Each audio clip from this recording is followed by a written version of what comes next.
Welcome into a Tuesday edition. It is Orange Blue today. Cecil, Lammey, Andrew Mason. And Mace, I thought we'd have an exciting trade deadline show. But no, Broncos didn't make a move here. Yeah, but it's funny. I didn't think they would make a move today. This didn't surprise me in the end. I thought they'd stand pat. Even with all the buzz and reports from Adam Schefter and James Palmer and Jordan Schultz, right? Broncos, even Chase Daniel got in the mix of like, Broncos are making calls. There was a lot of buzz around it. I got suckered in. I don't know. It felt like more smoke than fire. Do you think the Rashid Shaheed deal was something they were in on? Of course, Shaheed going from New Orleans to Seattle for a 4th and a 5th, I believe. You think maybe that was part of the conversation? Maybe, but I think maybe that was it. I think the greater possibility was the tight end position, but things may have fizzled there. I'm not sure they were ever in on Jordan or on Jalen Waddle. I certainly don't think they were in on Jalen Waddle at a first-round pick. And I think if that's what the Dolphins were demanding, and the rumblings are that the price was too rich, at least the price the Dolphins were demanding for Jalen Waddle, I think a round 1 pick was too high for a receiver who is good but not great. And I mean, you're not talking about a premium position. Now, 2 first-round picks for Sauce Gardner for the Colts. That makes sense. That makes sense because you got 4 premium positions, right? QB, pass protecting tackle, edge, CB1. Okay? Those 4, you give up a lot for a premium player at a premium position. So I get that from the Colts perspective. And the way they're looking at it is that they're saying, okay, well, one of those 2 first-round picks, they're thinking is going to be, pick 27, pick 28 or later, the way they're viewing it. So I get that trade from the Colts perspective. I wouldn't have gotten a Waddle trade that involved the first-round pick, ultimately. What about Brian Thomas? The betting markets had, and say what you will about the betting markets, and it's the one company who does all like the election, like, oh God, what in the world is their name? Polymarket. Yeah. The Polymarket. So not even betting markets, but the people that like study elections. You know how I feel about gambling stuff. So. Usually getting them wrong. Yeah, but Polymarket does like politics. So they had the Broncos as the number 1 spot for Brian Thomas. Would you have surrendered a first rounder for Brian Thomas? Nah. It has to be a really high level receiver for me. 1,200 yard receiver, double digit touchdowns. Not doing it for you. It's also how I value receivers, honestly, and also looking at just how Sean Payton has constructed his wide receiver room over the years in terms of contracts given out. I would have been very, very surprised, and also. Receivers aren't that hard to find, historically speaking. They've definitely got a cluster of them, and Sean kind of opened up his press conference about like, no, we like who we've drafted. Yeah. Because I think it was Luca, our friend from the Denver Post, was like kind of alluding, hey, the rumors, the rumblings were the Broncos were in the wide receiver market. For me, I was like, okay, Brian Thomas, yes. Rashid Shaheed, I'm interested. I was out on Jalen Waddle. Yeah. Yeah, It just didn't strike me as making a lot of long-term sense. I mean, I was looking at the Waddle contract as well, and if there's a $23 million signing bonus, but if you start looking at option bonus, like the option bonus as well, because there's a $6 million option bonus plus the $16 million guaranteed salary for next year, so you would have been talking about a $22 million outlay for 2026 plus what your outlay for Courtland Sutton as well, and that's not necessarily the way that Sean Payton constructs his wide receiver rooms. They've made the commitment to Courtland Sutton. The interesting conversation is going to be over the next 12 months about Marvin Mims Jr. because of the value he brings on special teams. And I think we saw on Sunday, both on offense and special teams, what life is like without Marvin Mims Jr. And I'm not sure you want to go having a life without Marvin. No, God, no. I mean, yeah, that on offense, there were issues against the top-ranked defense in football, but I would argue that game may not come down to the wire if Marvin is in uniform on Sunday. Right. That's how impactful he can be for this team. Even like it's sort of the conundrum of Broncos special teams, and this is actually a good point maybe to talk about the special teams. We'll get into other stuff here, but first, good news: Marvin Mims Jr. limited, but on the field today. First time he's been on the field for practice since he had the concussion.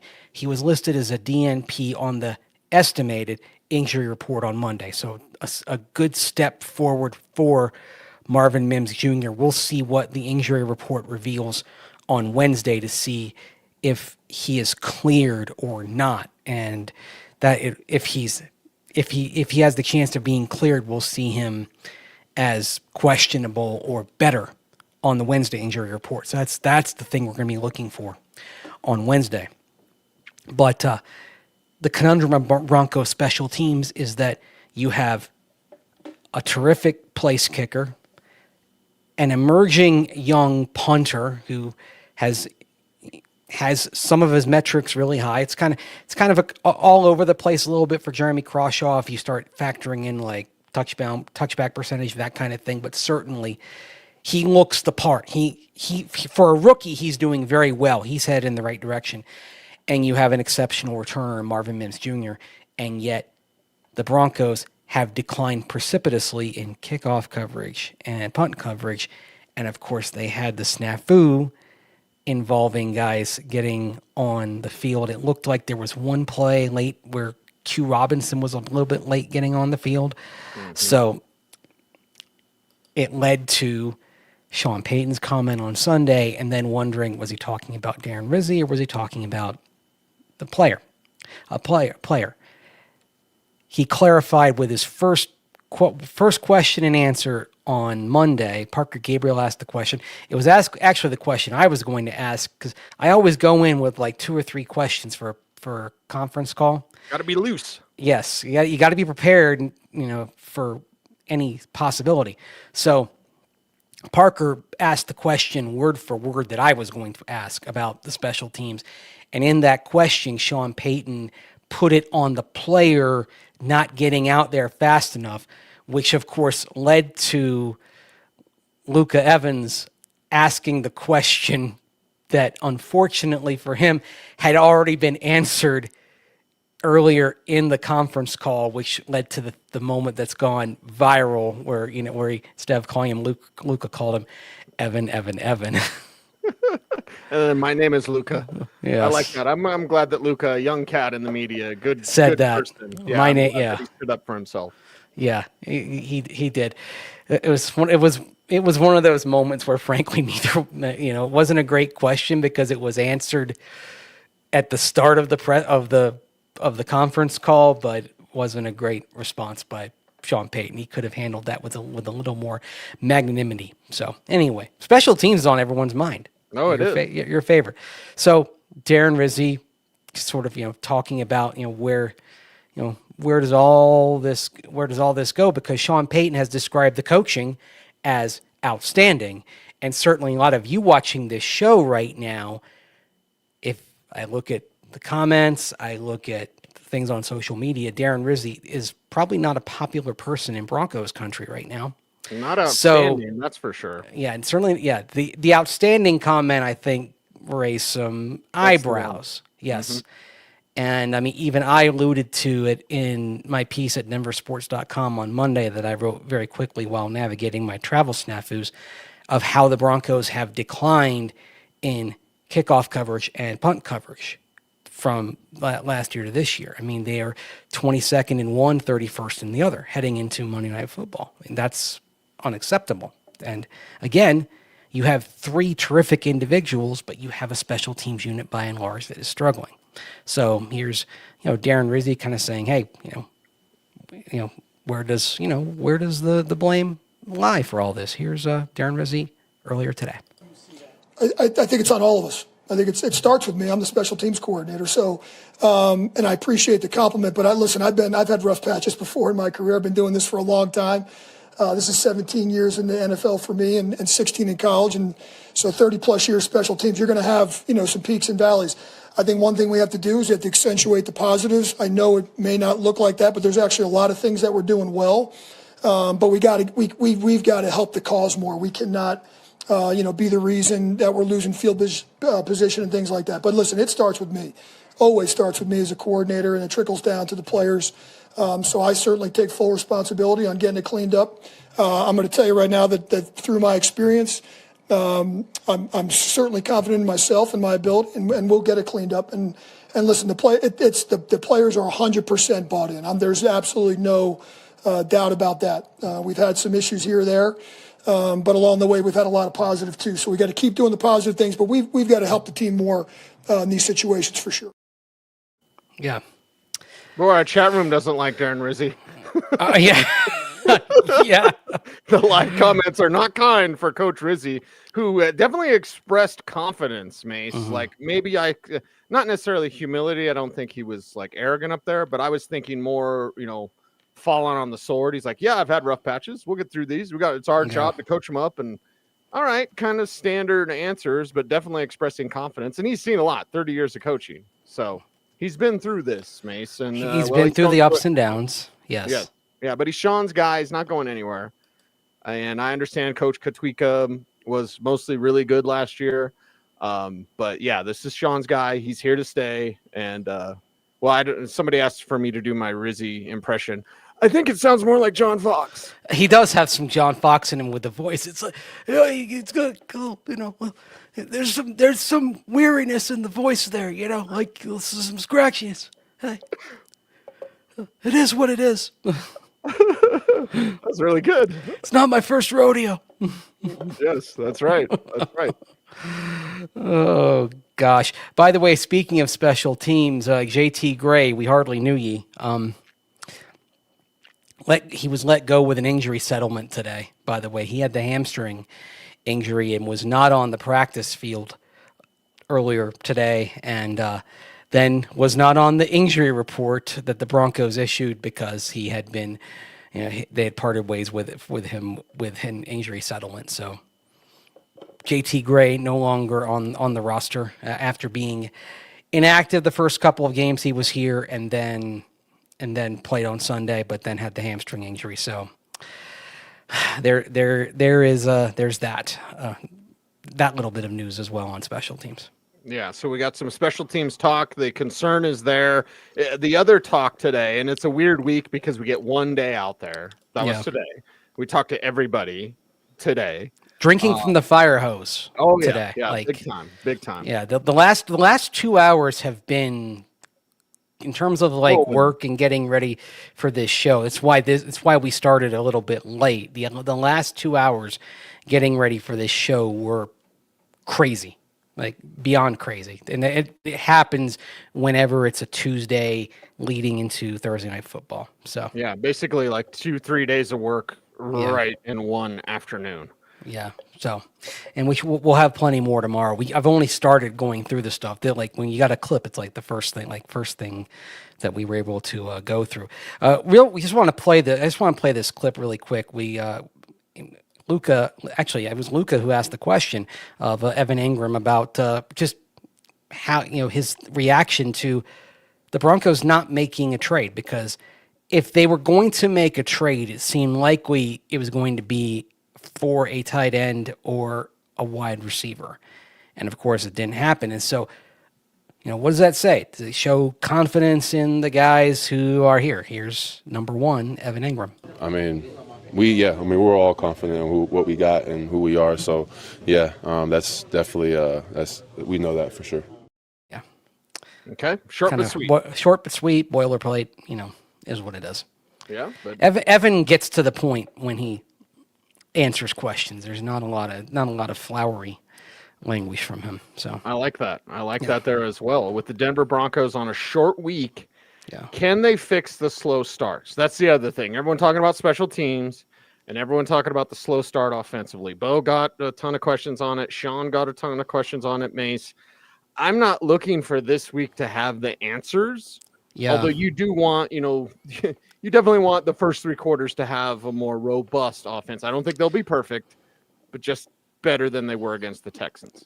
Yeah, one thing I got today, a question I asked a few players, including Quinn Miners, was sort of, okay, I wanted to kind of put a different spin on the whole Thursday night thing, and I kind of wanted to ask, okay, sort of, what do you know about prepping for a short week that you didn't know when you were a rookie? Kind of what have you learned? Quinn, and we'll get into this a little bit tomorrow, I think, but Quinn had an interesting answer. We just talked about how much more money he can spend on things outside to help him, like recovery modalities and things like that. And also he said that you have ownership that helps out as well.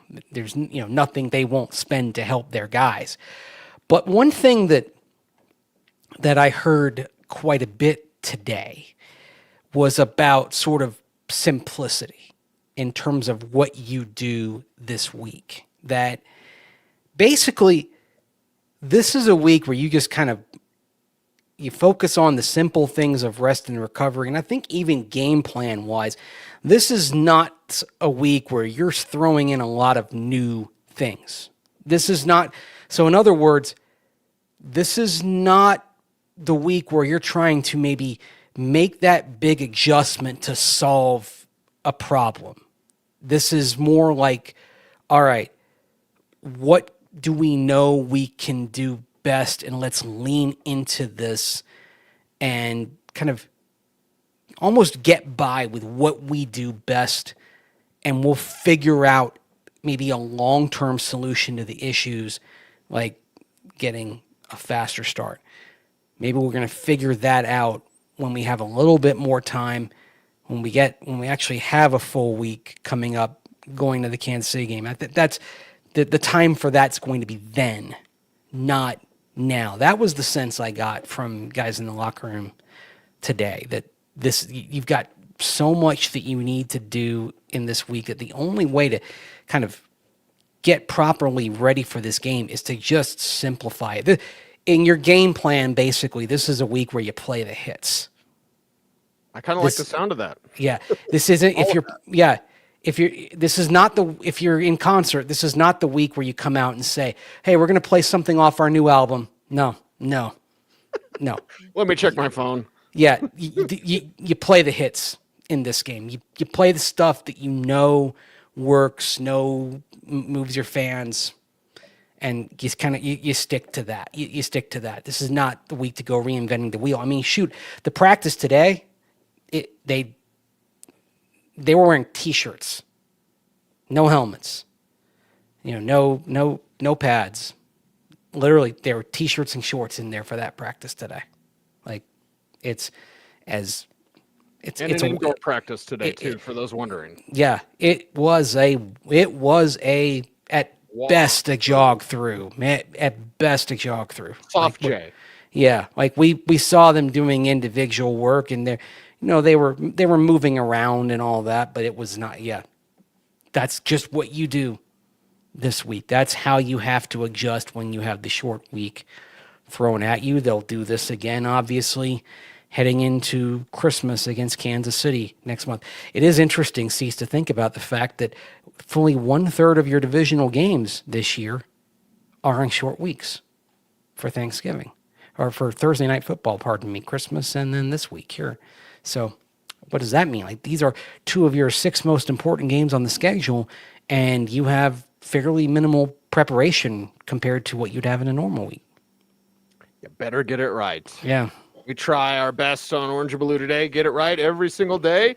Let's hear a little bit from Sean Payton. But first, how about a word from our sponsor? Today's episode of Orange and Blue Today is presented by Ramos Law, the official injury law firm partner of the Denver Broncos. Ramos Law was founded by Dr. Joseph Ramos, an attorney and ER doctor, to provide exceptional care to those injured in accidents. With a unique understanding of both medicine and law, the Ramos Law team is built to fight for you every step of the way.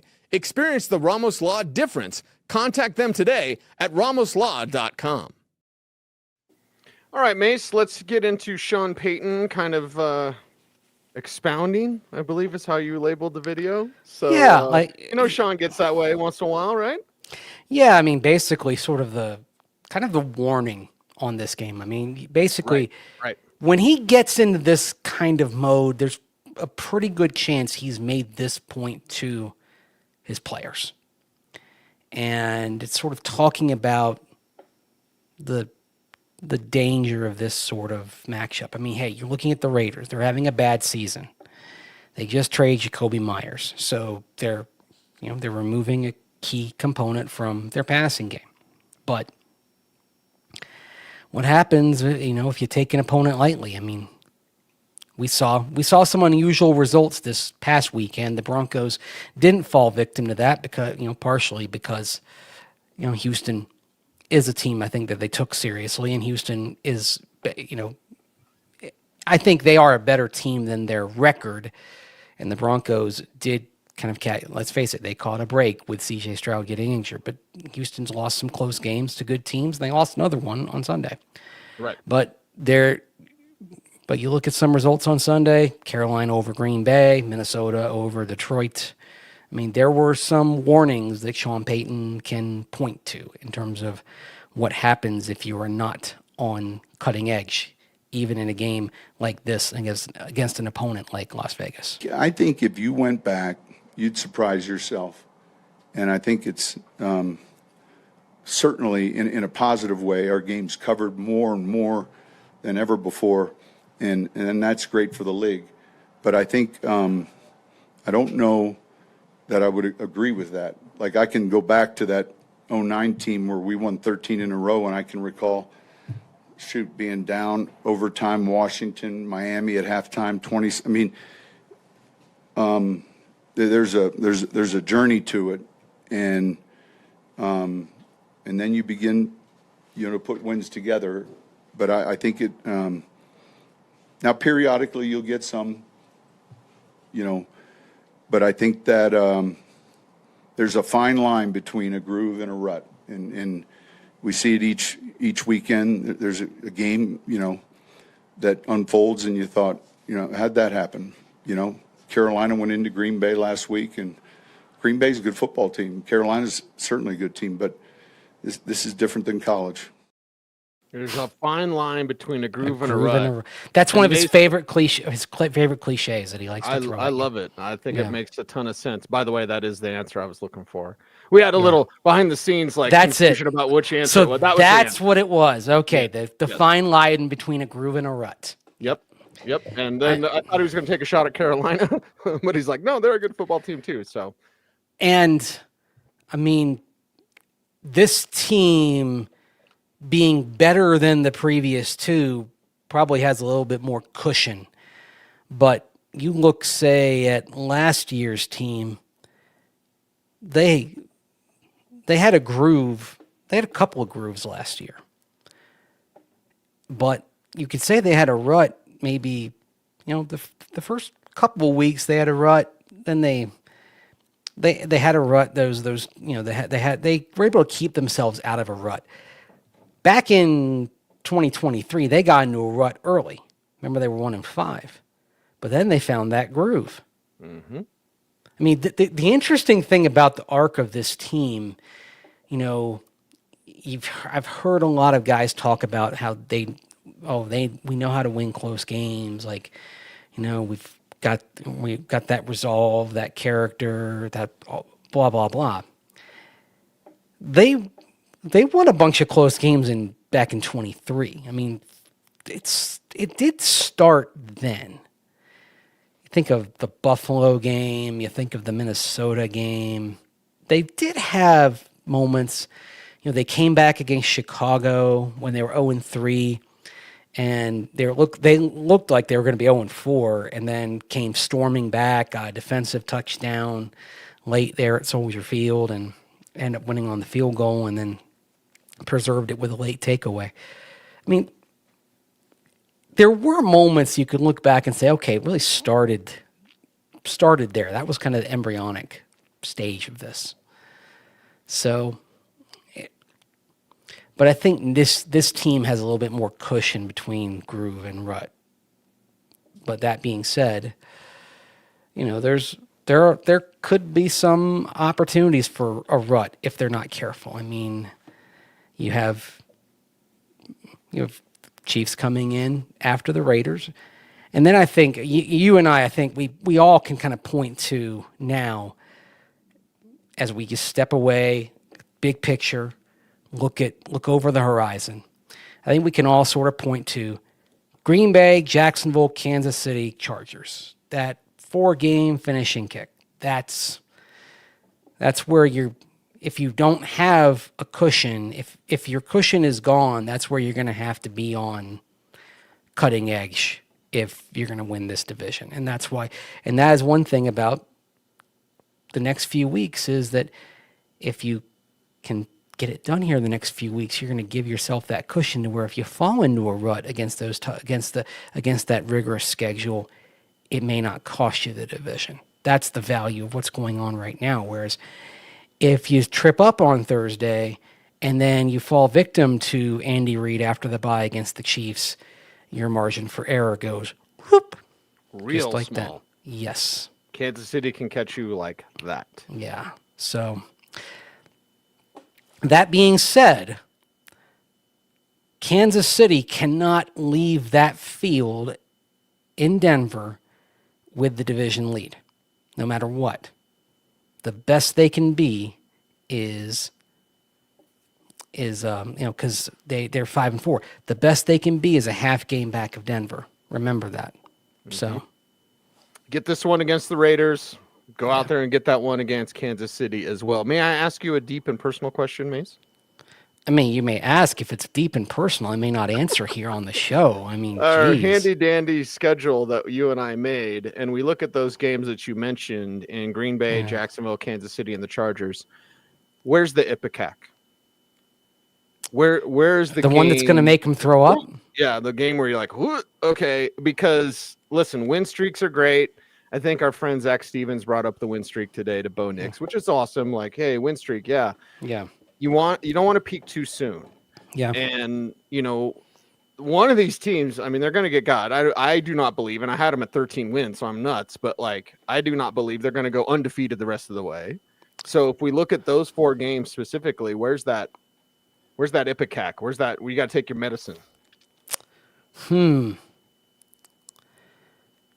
I want to see how Jacksonville looks here the next few weeks. And when Travis Hunter gets back healthy. Yeah, because they still haven't figured out how to optimize Travis. There have been flashes like against Kansas City, but they haven't really unleashed him. Like he's a real sort of X factor kind of in the whole playoff race almost. Oh, because if they figure him out, he's sort of an element that could basically be like just, taking the chessboard and you don't have an answer, throwing it up in the air. So I also want to see how Green Bay reacts, because how sometimes a loss can be good for you. I think that loss may be good for the Packers. I think they were a wake-up call for sure. I think that was the alarm they needed a little bit. So maybe this gets them going, although losing Luke Musgrave that's tough. That's tough setback for them. Tucker Kraft. Sorry. Yeah. Tucker Kraft. Because Luke's now going to play. Yeah, now Musgrave plays. Yeah. Well, the only undefeated quarterbacks in the month of October, 4 games minimum, are Bo Nix, Drake May, and Bryce Young. And you do remember, Mace, when Cam Cameron got fired, guess who was the medicine for the Baltimore Ravens when they went on their run during the regular season? And then Jim Caldwell came in after the Broncos beat the Ravens in the regular season. Yeah. And what was that, like November? That was like late November? No, it was December. It was mid-December. It was Cease. That was the third to last game of the regular season when they went to Baltimore. And then they didn't lose after that. Yeah. It went nuts. Denver came home, had 2 blowout games to end the regular season, 2 blowout wins. Yeah, it was wild. firing, you fire your coordinator, your OC right there. Yeah. But that being said, if you have Jim Caldwell, like if you're doing that, I think you only do that if you know you've got somebody like that in reserve and can settle things down. Yeah, like you had somebody who'd taken a team to a Super Bowl before, who'd been Peyton Manning's quarterback coach, right? Like he could calm the waters considerably. And so, but that's the sort of thing that could change the entire outlook. There are always those rogue elements here that come into play. I do think there's a very good chance the Patriots end up with the number 1 seed, even though I don't think they're the best team in the AFC. It's a schedule thing, although they do have a big litmus test game here against Tampa Bay coming up on Sunday. So, that's going to be a fun one. That's for sure. And we get to watch it because we don't have any Broncos. Yeah, that's the most interesting game on the schedule this week because that's right. Okay, it's like here, and I know they beat Buffalo in Buffalo. Okay, but now it's the Patriots are regarded as a good team. Nobody sleeps on them now. Nobody sleeps on Drake May. What happens against a team that is a legitimate Super Bowl contender? A team that's still got plenty of people in that room that that know the path, that know they have playoff experience. They're seasoned. I mean, it's a veteran team with guys who know how to win big games. It's a fascinating game for the Patriots. If they beat the Bucs, then I think the conversation changes a little bit. But if Tampa Bay wins, I think then the Patriots very much can be described as a team that may put up a gaudy record, but maybe one that you don't expect to do much when you get into January. Yeah, but they're an interesting team because May is dangerous and can hit everywhere on the field, and he's only have 2 wins now where the opponents scored 20 or more. Yeah, last week. Yeah, long term the Patriots. They're a big problem. They're a big problem long term. Big problem. Buffalo, you messed around and didn't win a Super Bowl because now your division might just belong to New England. Yeah, they're another draft and free agency class, and I think that they are a legit contender. That's the thing. Their record won't reflect where they really are. I think they may be a 10-7 team that has a 12-5 record. Like a year ahead. Yeah, they're kind of like Denver last year, I think. Even though their record may be better than the Broncos, I think they're kind of like the Broncos last year. That's a great way to put it. Yeah. And we want to see them in the playoffs, and we'll see what they get. Yeah, they might go to the playoffs, and in that environment, they might get smacked down. I think maybe here. You want to know a difference between the Patriots and this year and the Broncos last year? Will Lutz getting his field goal blocked in Kansas City. That didn't happen for the Patriots in Buffalo, so they won that game. And the Broncos had that happen, and they lost that kind of game. Think about it. Against a division rival, has the elite quarterback, legit title contender. Drake May drove them downfield, and they got the winning kick.